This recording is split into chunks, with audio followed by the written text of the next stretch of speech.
All right, hey everybody, this is Rosh, and you are watching Helix Basics. This is a YouTube tutorial series that I'm putting together to help new and experienced users program their Line 6 Helix. So a little about myself. Once again, my name is Rosh, and I build and program guitar rigs out here in LA, as well as online. So my clients include Steve Vai, Leppard, Etheridge, Maroon 5, A Perfect Circle, Dweezil Zappa, and more. I wanted to give back to the Helix community and show some tips and tricks on how to program their Line 6 Helix. So if you've been watching this YouTube channel, you've definitely seen a lot of fractal audio content. And one of the things a lot of people don't know about me is that I program all the modelers out there on the market, including the Kemper, the Quad Cortex, all the fractal products, and in this case, the Line 6 Helix Floor. So there's plenty of crossover content as well as best practices, no matter what modeler you choose. These are going to be tips and tricks that are going to help you get the best tone and functionality live in the studio, on tour, and wherever else you find yourself. So the previous video was dealing with some basic snapshots, and snapshots, again, if you are watching this video just by itself, snapshots allow you to turn on and off multiple effects at the same time. But another great use case for snapshots is they allow you to control different parameters. So for example, you could use snapshot 1, 2, 3, and 4 to control the amount of gain that's in a guitar amp. So for example, you could have less gain in snapshot 1, a little bit more here, and a little bit more there, and you can increment the amount of gain the guitar amp has going up through the snapshots.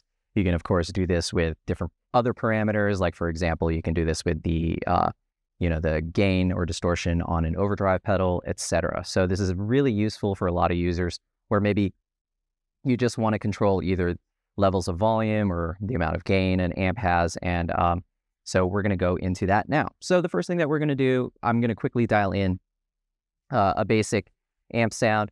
And again, an amplifier that comes to mind that, is useful to demonstrate how to use snapshots is one of the Vox style amps. So of course, I'm going to go to the amplifier, go to guitar, and the Vox style amps are really great because the amount of drive is going to also determine, how clean and dirty things are, but they have a lot of use cases. So you can have a really nice clean sound and a really nice, great rock rhythm sound. So you can, of course, dial it in that way. I'm going to use the Matchstick channel 1. This is the Matchless DC30. And then I'm going to put that there. And of course, I'm going to add a cabinet because we are not using the amp plus cab. We are actually using the amp and a separate cabinet with it. So I am a fan of the dual cabs. So I accidentally added the amp plus cab there. So let's make sure that we are adding the amp by itself, not the amp plus cab. Let's go down back to the Matchless, aka Matchstick. And then, of course, let's add the dual cabinet right there. And then I'm going to use the Match G25 cabinet. It's a cabinet that I do like and like the flavor of that guitar tone. So the first thing I'm going to do is go to the third page, and I'm going to make sure that this is also the Match G25. And I'm going to go to the fourth page and bring this all the way down. And let's start dialing in the tone for the Matchless using a 57. And in this case, I'm going to be using a ribbon mic in the for the second cabinet. Again, both cabinets are the same cabinet, but we're going to use a dynamic mic and a ribbon mic to give a nice pairing so that they, the ribbon mic providing the fullness of the low end as well as the smooth top end. And in the 57, dynamic mic is going to be providing a lot of the mid-range frequencies. So let's start with some basic positioning as well as some standard low and high cuts.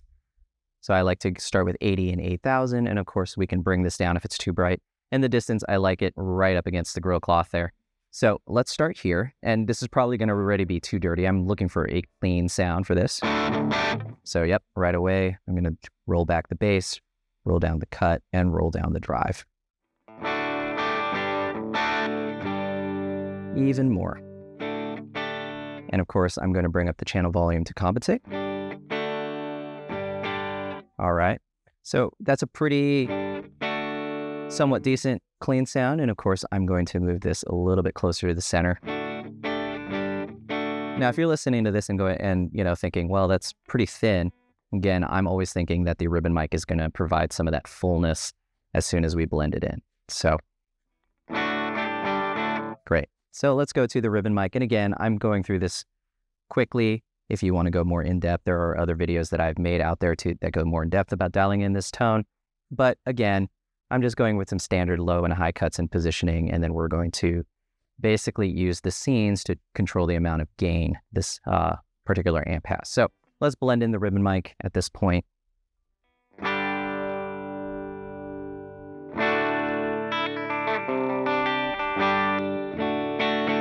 Yeah, I'm pretty digging that tone. I would probably move the ribbon mic just a little further out just to give a little bit darker. Maybe not that much, but.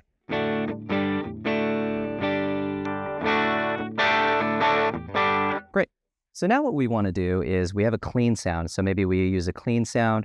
So let's just kind of like keep an eye on that number right there, 1.4. And then maybe in Snapshot 2, we want something a little dirtier. And then maybe in Snapshot 3, we want something even dirtier than that.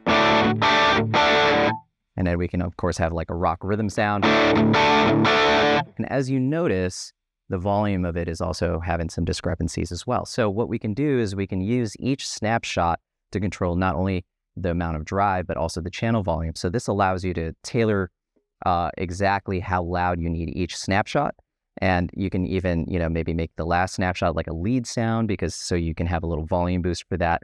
So snapshots are really useful not only to just turn on effects, but also control different parameters within any of the effects blocks that you want. In this case, we're just doing it with the amount of drive and gain that are in the amp. So if we want to assign a parameter to a snapshot, the first thing that we're going to want to do is actually hold down the parameter we want.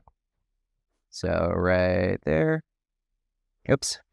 Come on, let's go. There we go. And then what we're going to do is you can see which parameter is being selected. And then it says none right now. So what we can do is rotate this until it gets to snapshots. So for example, if you make a mistake and you don't want to do that.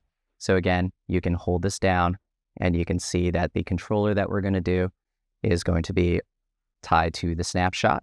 So once we do that, and then we hit the home button, you can see that there's a little bracket around the drive block. So again, if we go to Snapshot 2, for example, what we can do is we can adjust the amount of drive. So for example, Snapshot 1 has 1.4, Snapshot 2 has 3.6, Snapshot 3 could be, even more than that if we want. Snapshot 4 could be just like all the way up. And you can see that as I go through each snapshot, if you note in the bottom left-hand corner, the amount of drive is increasing. Now, we're going to have a lot of volume discrepancies between each of these snapshots. So for example, here's Snapshot 1. Here's Snapshot 2. Already a huge volume jump there. And then even here. So we definitely will want to assign the channel volume to each snapshot as well. So what we can do again is hold this down, and then we can, of course, go to the snapshots right here.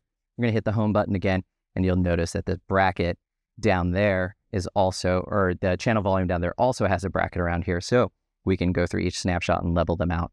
So here is Snapshot 1 with our clean sound. And then right here, I notice that it's already much louder, so we can bring the channel volume down. And then let's just toggle back and forth and then just kind of get a baseline leveling between those two. Maybe just a hair up.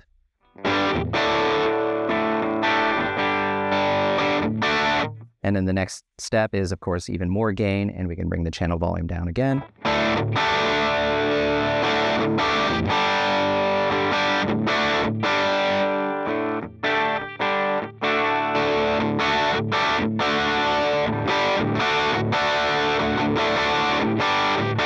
And then let's go to Snapshot 4, which is the most amount of gain. So let's just say this was a lead sound. For example, we may want this louder than Snapshot 3. And again, so now you have basically something like a clean sound, maybe a crunch, maybe a little less drive for there. And then here, and then here for a lead sound. So again, pretty useful. And again, we've only controlling the drive and the channel volume. Of course, you can do this with any other effect. So the last thing that we're going to want to do, of course, is to rename all these snapshots. So let's hold down or press the preset button. And then now we can go down here to rename the snapshot. So I will call snapshot 1, let's say clean. And again, you can call this whatever you wish. I will just use CLN for clean in the interest of time on this video. And then I will go to snapshot 2, and then it'll be the same thing, but instead I'll just call this crunch. So what we will do is, of course, use CRUNCH or something of the sort. So we will go crunch right here, and you can, so we can do that. Now we can do clean and crunch, and then we can, of course, go to rename snapshot number 3. And again, all this can be done on HX Edit as well in a much quicker fashion. But again, for those who just want to strictly stay to the front panel, this YouTube tutorial is definitely for you. So we have the rhythm sound right here. And again, we'll just call that rhythm and hit OK. And of course, we can call the last snapshot lead. Obviously, if you watch some of the other snapshot videos that I did, whoops, we're going to hit just delete. You, of course, maybe want to add certain effects on this, but again, we're only adjusting parameters within this particular preset for the time being. So what we can do, of course, is now that we've renamed the snapshot, we'll just go back into our preset. And again, if we watch the parameters, you can see that the parameters, the channel volume and the drive is changing on all 4. Of course, if you do have effects that you want to turn on, for example, let's say on our lead sound, we did want a delay for some reason, to come up with the same type of tone. Again, I won't dial in a delay sound for this tutorial, but just hypothetically, if you did want the delay sound to turn on in the lead, but you didn't want it in any of the rhythm, clean, or crunch sounds, just make sure that you bypass it in each sound. So you can hear that the clean has no delay on it, crunch has no delay, rhythm has no delay, but the lead has delay. So again, very useful. And again, of course, you can turn on the input gate just to get rid of that hiss. So lots of functionality, a lot of different things that people can do with the snapshots is, of course, you can control the time and the feedback and the mix of your delays. But for the time being, for this particular tutorial, I think this is a great place to just demonstrate the power of using snapshots just to control the channel volume and the amount of drive or gain in your amp. So that's going to wrap it up for this tutorial. Thank you so much for watching. If you guys need any help, by all means, feel free to reach out to me. Would love to help you out and set up a one-on-one session with you. So in the meantime, thanks for watching, and I'll see you guys next time. I'm falling with you, I'm standing with you, got it all in my hands, but I don't know how to breathe. I'm walking outside, taking in all the air, but I don't know how to breathe.